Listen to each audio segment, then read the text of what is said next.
국군의 날 우리나라가 현무호를 세상에 공개한 지 딱 하루 뒤 CCTV를 비롯한 중국 대형 방송사들로부터 시진핑 주석의 심상치 않은 모습이 포착되었습니다. 시진핑 주석은 중국 건국 75주년을 맞아 경축 리셉션에서 축하 연설을 진행했었는데요. 그런데 이때 방송사들의 촬영 구도가 어딘가 이상합니다. 평소와는 달리 시진핑 주석을 모두 멀리에서 찍는가 하면 화면에는 간간히 시진핑이 비틀거리는 모습이나 연설 중 숨을 거칠게 몰아쉬는 모습이 포착된 것입니다. 해당 연설 장면을 본 전 세계 중국 전문가들은 시진핑이 7월부터 건강 이상설이 돌고 있는데 한국의 국군 인하를 기준으로 그 증세가 더욱 심화되고 악화된 것 같다라고 분석하고 있습니다. 시진핑의 이런 모습을 두고 일각에서는 한국의 극심한 압박감을 못 이겨 건강에까지 영향을 미친 것이라고 보고 있습니다. 이에 전 세계에서는 초긴장 상태에 돌입했는데요. 시진핑의 후계자가 전혀 정해지지 않았기 때문에 이렇게 쓰러지게 된다면 전쟁이 일어날 가능성이 크다는 것이었습니다. 그러나 전문가들의 분석에 따르면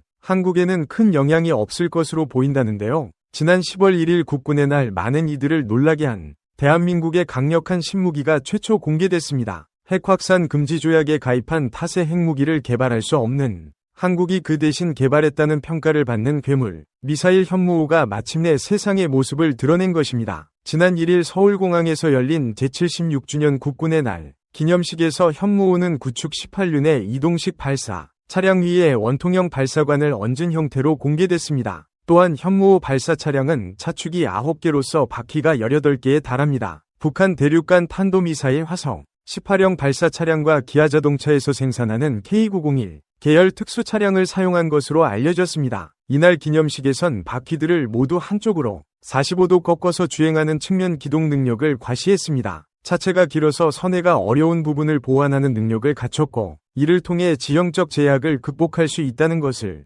보여주려는 의도로 풀이되고 있습니다. 군 관계자는 이 같은 뛰어난 성능에 더해 소름 돋는 파괴력까지 갖춰 괴물 미사일이라는 별명이 붙은 현무호에 대해 북한 전 지역에 대해 초정밀 타격이 가능하다. 탄두 중량이 8톤에 달해 세계 최고 수준의 위력을 자랑한다라고 설명했습니다. 심지어 현무호의 탄두 중량은 전술핵과 맞먹는 수준이라는데요. 단거리 탄도미사일이지만 중량을 줄이면 중거리 탄두미사일급 이상의 성능을 발휘할 수 있다고 합니다. 밀리터리 전문가들 사이에서는 탄두 중량이 반비례 관계에 있다는 점을 고려하면 1톤 탄두를 장착할 경우 5,000km 이상의 사거리를 확보할 수도 라는 분석도 나올 정도입니다. 일단 현무호의 제작 위인은 북한과 전쟁을 할 경우 상대 지휘부가 숨어있을 지하 벙커를 정밀, 타격하고 파괴하기 위한 목적으로 개발됐는데요. 또한 북한의 도발에 대한 즉각적인 응징이 목적인 것이 대외적인 이유입니다. 그러나 네로라 하는 전세계 군사 전문가들은 것만 볼 것이 아니라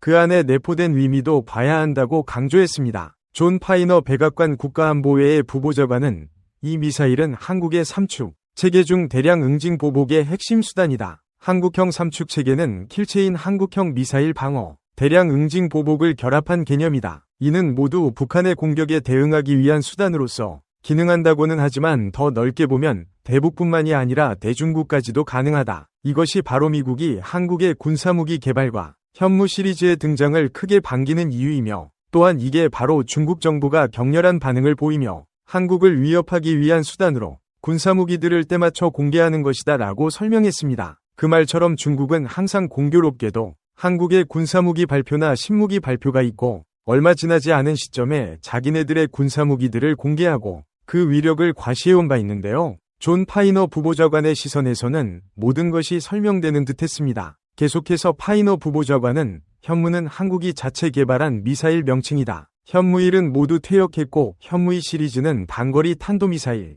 현무3 시리즈는 순항미사일이다. 현무4 시리즈는 현무1을 개량한 신형 탄도미사일로 현무4-1은 지대지 탄도미사일, 현무4-2는 함대지 탄도미사일, 현무4-4는 잠수함 발사탄도미사일이다. 그리고 이 최첨단 군사무기들이 탄생한 지 얼마 되지도 않아 전 세계를 충격에 빠뜨린 현무호가 등장했다. 현무4와 현무5 모두 고위력 탄도미사일로 개발됐으며 탄두 중량에는 큰 차이가 있다. 지난해 한국의 국군의 날 기념 행사 때 처음 공개된 현무포는 탄두 중량이 2톤이었다. 그런데 겨우 1년 만에 한국은 무려 탄두 중량 8톤에 달하는 현무호를 공개한 것이다. 탄두 중량 8톤은 세계 최고 수준이다. 심지어 한국의 추가적인 발표에 따르면 현무호는 단거리 탄도미사일이지만 탄두 중량을 줄이면 중거리 탄도미사일급 이상 성능을 발휘하는 것으로 추정된다. 이는 즉 탄도미사일의 통상적인 탄두 중량인 1톤을 기준으로 하면 현무호의 사거리는 5,000km 이상이 될 수 있다는 것이다. 이거는 진짜 말도 안 되는 수준이다. 이게 바로 한국의 현무호가 다른 전세계 군사무기들을 제치고 압도적인 괴물이라고 불리는 이유이다라고 설명했습니다. 그리고 이 때문에 중국이 한국을 경계하는 것은 당연지사라는데요. 그런 입장에서 한국의 현무호 발표는 중국 특히 시진핑에게 치명적인 공격이 되었음을 알 수 있었습니다. 이날 우리 한국은 현무 55 외에도 우리 군이 보유한 삼축체계 핵심 전력을 등장시켰는데요. 작년 국군의 날에 처음으로 일반에 공개된 장거리 지대공 유도미사일이 올해도 모습을 드러냈습니다. 고도 40km 이상에서 적탄도미사일을 요격하는 미사일로 KAMD 핵심 자산으로 꼽힙니다. 사실 이번 국군 기념 행사에서 우리 한국이 자랑스러운 군사무기들을 공개한 이유는 간단합니다. 우리 한국군은 이미 세계 최고 수준의 미사일 능력을 보유하고 있으니 북한이나 중국, 러시아가 쓸데없는 도발을 하지 말라는 부드러운 경고였던 것입니다. 국가 기밀이기 때문에 구체적인 위력이 공개되지는 않았지만 일단 우리 한국 정부가 흘린 사실들만 종합해봤을 때 우리 정부가 현무호에 확산탄을 장착할 경우 축구장 400개 이상을 파괴시킬 수 있고 고폭탄을 달게 될 경우 김일성, 김정일 부자의 시신이 안치된 금수산, 태양공전을 날려버릴 수 있으며 지하 100m 이하의 벙커까지 파고들기 때문에 북한은 물론 중국, 더 나아가 러시아의 벙커까지 한 방에 뚫어버릴 수 있기 때문입니다. 이처럼 한국이 현무호를 공개하자 중국 언론 매체들은 아직은 현실을 직시하지 못하고 있는데요. 여전히 한국을 소국이라 칭하며 한국이 아무리 날고 기어봤자 중국을 공격할 수는 없을 것이고 중국의 미사일 한 방이면 한국은 불바다가 될 것이라는 착각에 빠져 있습니다. 그러나 상황을 뜯어보면 그 모든 말은 중국의 희망이라는 것을 알 수 있습니다. 최근 시류를 봤을 때 그나마 싼 가격으로 해외 방산 시장에 겨우겨우 수출을 이어갔던 중국산 무기들이 이제는 점점 그 수가 감소하며 이제 전 세계 방산 시장에서 중국산 무기들을 찾아볼 수도 없게 되었기 때문입니다. 이런 가운데 공군의 정보학 교수로 있는 진홍 교수는